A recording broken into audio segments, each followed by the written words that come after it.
What a day. Can you guys hear me? I don't know if you can hear me or not because I've had all kinds of issues today, and most of them have been with my audio. So I'm just going to pretend like y'all can hear me, and I'm going to go ahead and go for a walk here. Oh, it's my face all big. Oh, it's raining, and Lord have mercy. I was supposed to do virtual field trips today, but no one can hear me. So I've messed around with it a lot. I saw a thumb. I don't know if that means you can hear me though. So if you can hear me, please say we can hear you. And if you can't hear me, say we can't hear you, but you won't know because you can't hear me. Anyways, I am walking through the redwoods trying to figure out if I have reception. I see a bunch of you on, but I don't know if you can hear me. So you can hear me? Oh my gosh, this is wonderful. Wow. Awesome. I've been trying all day. You guys have no idea how frustrating today has been so far. Yes, it is pretty. So look at this. I can.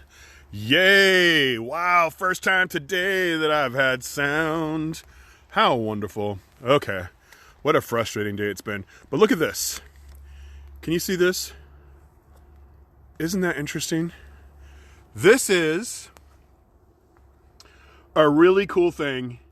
So I do virtual classrooms. I do virtual field trips with classrooms from all around the world. And I point that out to kids because we're talking about habitats. When I do virtual field trips, I'm usually talking about habitats, and it's made up of 4 parts: food, water, shelter, and places to raise young. And I talk about how this organism that we're looking at actually has, it gets all 4 parts of its requirement, all parts of its, now that you can hear me, I can't speak. All 4 parts of its habitat requirements are from this one log. And when it gets ready to breed, it turns into something like this. So this is a artist conch fungus, which is just the sexual organ of funguses. Okay, it's like the fruiting body. So if you wanted to like trip out the people at the pizza restaurant and say, "Hey, can you put some fungal fruiting bodies on my pizza, please?" They'd be like, "Ooh, get out." But I love mushrooms because they're so cool. And also here, I'll make you love mushrooms. Let me put that down here. Sorry, I wasn't expecting this to work, so I didn't get prepared because I thought you guys were just going to say, "We can't hear you again," which has been happening all day. But here's why funguses are cool. They are decomposers.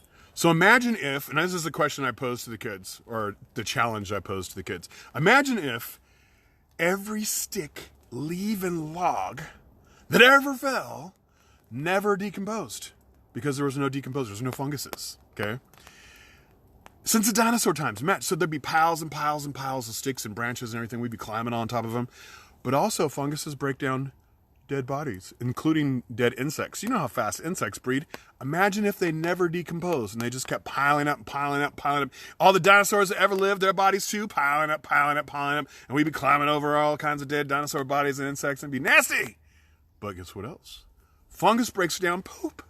So imagine if all the poop, including the dinosaur poop, just kept piling up, piling up, piling up. Pretty soon we live on mountains of sticks and poop and dead bodies, and nobody wants that. No one would like that.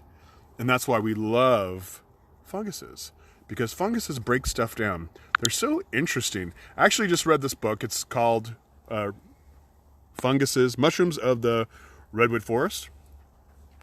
And I'm learning so much from that book. It's very, very interesting. I read the beginning of it. Now I'm going through the funguses as I find them, because it's kind of like a field guide book. But in it, it talks about how funguses are actually more closely related to animals than they are plants, which is kind of interesting because a lot of times you'll see mushrooms grouped with plants, but they should be grouped with us.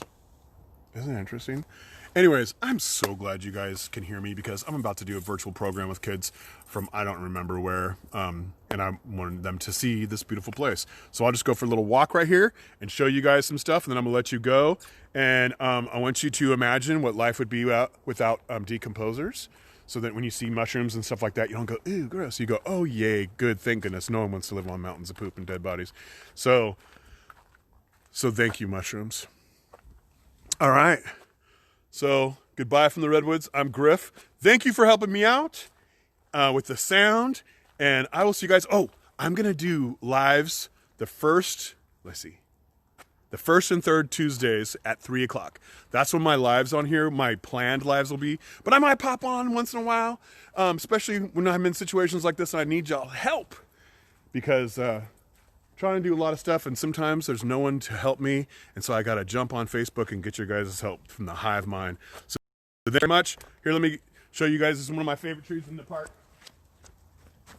Blah, blah, blah. This is how big it is. And when this dies and falls down, guess what's going to break it down and help it decompose? That's right, funguses.